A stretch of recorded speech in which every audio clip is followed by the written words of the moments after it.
Yes, our guest of honor and our chief guest.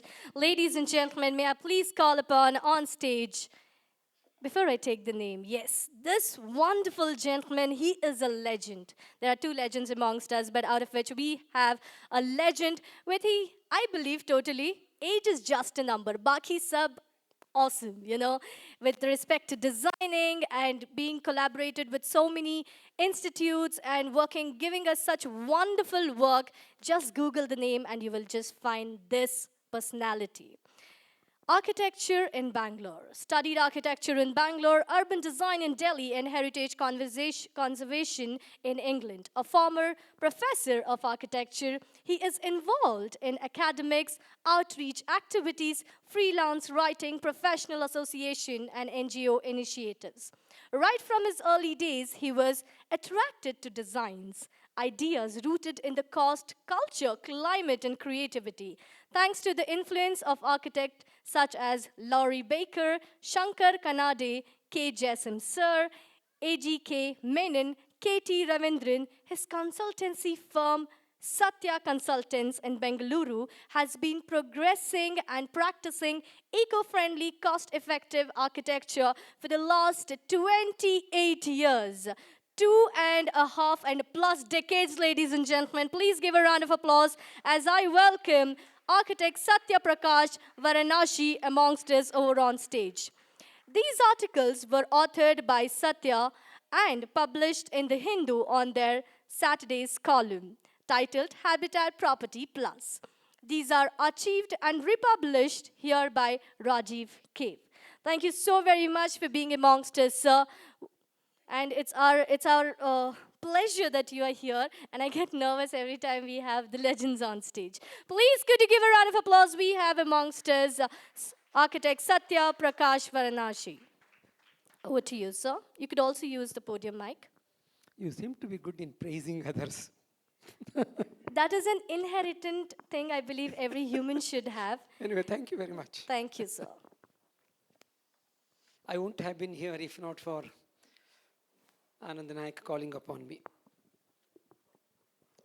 I heard Kavi saying that maybe he doesn't belong here. He said he was a misfit. Where is Kavi? Somewhere here he was. Okay. So he was saying that maybe he's a little misfit. More than Kavi, I am a misfit here for various reasons.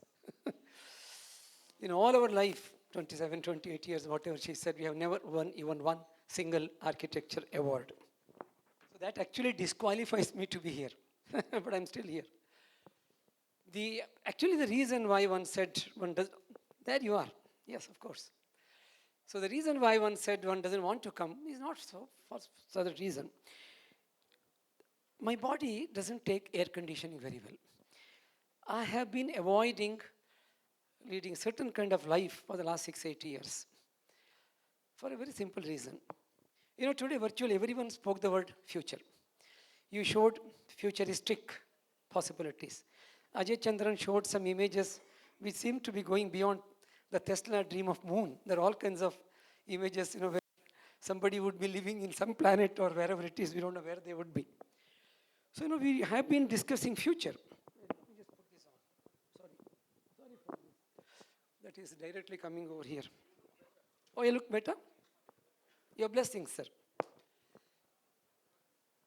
If we have to discuss the future, what has been happening here, we need to know what future will be there at all for us. Jaisim sir is much senior to me, one of my mentors. When I was young, like every other young architect, one was full of inferiority complexes. One thought one cannot design. And so one got into teaching and all those degrees you're talking about. I did all those master's degrees because I didn't know how to practice. I thought I cannot run an office. So one went on doing higher studies. Then there's an end for that, no? How many more degrees can you get? Then you get stuck after some time. But anyway, in those days we knew that there will be future. Or we never thought about the future. Today, we need to discuss about the future. So when I told Dr. Naik saying that I will not be very comfortable coming here because whenever one comes to these kind of places, my own PRC, my personal resource consumption, my carbon footprint goes up very high. So it's better to avoid such places. To be very frank, In the last about 6 years, I have not been to more than 5 or 6 of these kind of spaces. I've avoided, minimized. Sometimes you have to go, you go. Otherwise, just stay back. But then he said, Sathya, come and say this itself. So I agreed to come. And he also mentioned about sustainability. Another much discussed word today. Taj West End would like to sustain this. Incidentally, this is not a very high energy guzzling space. This is a little outdated space now. But if you look at the kind of spaces which are being created today around, so massively energy guzzling, consuming, wasting around, with a very high embodied energy, I don't know whether we are saving anything for our great grandchildren. But still, if somebody asks Taj West End, they would love to say they want to sustain this. Somebody who is earning ₹1 million would like to sustain the ₹1 million empire. Sustainability is a very difficult word. Very difficult word. Carbon footprint, another similar word which can be contested.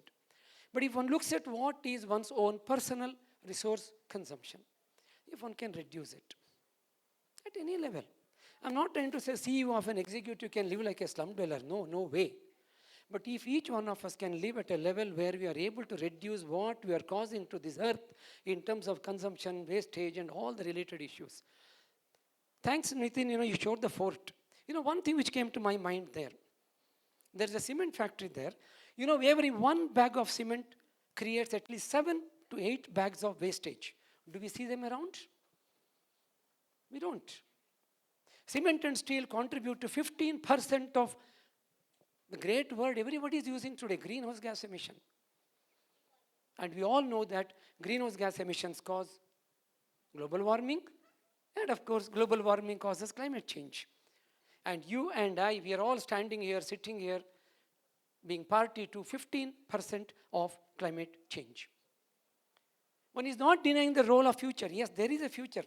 No, human beings are not going to go extinct in the time when you people, the youngsters sitting there, would be alive. I would be gone, but you will be around. It's not going to go that far. If you have to look at the future, we have to look at the present. Let's look at this hall. What is natural about this hall? Can you please, anybody please, point out, what do you think? Anybody can raise a voice. I like the beatboxing. These are some of the techniques to people who otherwise sit in these frozen areas come alive a bit. Thanks for the beatbox. Thanks. Now, what do you think in this place, what you are looking at? Anybody can answer, please. Just shout. Anybody. What do you think is natural at this moment inside this hall here? Yes. Only the human beings are natural in this at the moment. There's nothing else natural in this. We are all living in a world which is conditioned like this. It's not just about air conditioning I'm referring. Of course, I've been in votary against. I've been questioning air conditioning for ages. I've written at least about 7 articles in my Green Sense essay against air conditioning. Air conditioning is more habit forming than alcohol. Everybody knows it today. It's not only about air conditioning. It's about the way we have been conditioned. It's not air conditioning which is a problem. It's a human conditioning which is a problem. It's something which is conditioning you and me. We are all leading today a manufactured life. Everything around us is manufactured. And manufacturing does not come easy. It comes at a cost to nature. We need not go into the details of that. We all know it, of course. A point out when is 8 minutes. Where is the moderator? Yes, wherever she is. Because I won't know. With this bright light, one can't make out whether it's 2 minutes or 10 minutes. We're all leading a manufactured life. Or if one wants to go in a very philosophical way, the way J. Krishnamurti said, I just said point out when it's around 8 minutes. Yeah. Is it? Yes. The way, or you want to go very philosophically. J. Krishnamurti talks about how we are all conditioned. We're all leading a conditioned life of different kinds. And architecture, because that's the only area where you and I can work. We have to liberate architecture from the conditions. Not the air conditioning alone. Sometimes we may need air conditioning. Air conditioning, as some of you may be knowing, started as a way to create freezing condition for varied reasons. It was not for human beings. It started for preserving something at one time, long time ago. Let's not go into that. If we can liberate architecture from the conditions which is today causing it, making whole of an architecture as a manufactured product than as a mentally, cerebrally thought about process. I didn't want to show slides today. We have made architecture completely visual. For a while, let's not see architecture. For a while, let's not look at architecture. For a while, let's think architecture. And that is cerebral.